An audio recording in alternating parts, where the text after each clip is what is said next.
madam नमस्ते हजुरलाई के प्रब्लम थियो एक्चुअली मलाई चाहिँ एन्काइलोजिङ स्पन्डलाइटिस थियो यो बारेमा चाहिँ धेरै कम्ती जानकारी छ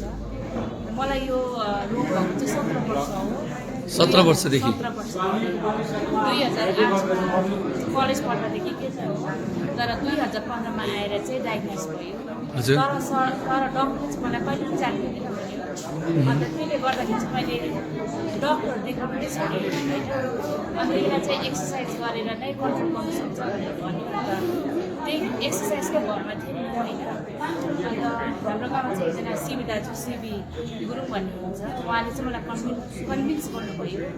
लास्ट इयरै भन्नुभएको होइन अन्त उहाँले यहाँ दार्जिलिङमा हुँदैछ भनेर उहाँले मलाई भन्नुभयो अन्त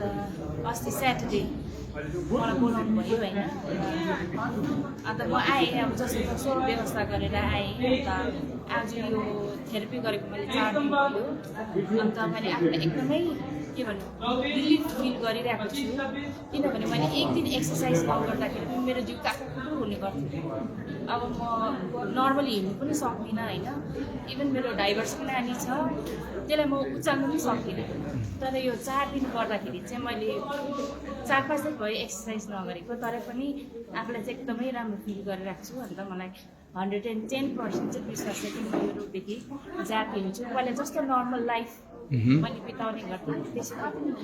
धेरै राम्रो कुरा धेरै राम्रो कुरा म यहाँ अल्टरनेटिभ ट्रिटमेन्ट रहेछ नि त हजुर हजुर मलाई चाहिँ धेरै धेरै धन्यवाद दिन चाहन्छु धन्यवाद अनि आजबाट हजुरको छुट्टी भयो आज होइन म कन्टिन्यू गर्थेँ तर अलिकति पारिवारिक है समस्याले गर्दा हजुर हजुर चाहिँ म कन्टिन्यू गर्न सक्दिनँ तर पनि मलाई केही दुःख छैन किनभने अब म यहाँ है म्याग्नेटहरू लिएर गएको छु मलाई 2 महिना चाहिँ कन्टिन्यू गर्नुभएको छ अन्त जाति पनि हुन्छ भन्नुभएको छ होइन ठिक छ त्यही भएर म खुसी पनि छु अन्त विश्वास छ जाति नै हुन्छु म जाति भएर नै देखाउँछु ठिक छ अनि हजुरले यहाँ उपचार गर्दाखेरि मेडिसिनहरूको प्रयोग भयो कि मेडिसिनहरू सबै म्याग्नेटबाट भयो सबै म्याग्नेटबाट कति पैसा खर्च गर्नुभयो पैसा त 1000 1000 मा भयो सबै कुराहरू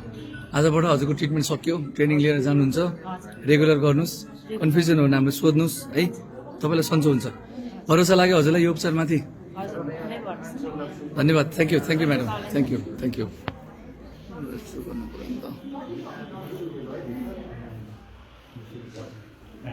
ठिक छ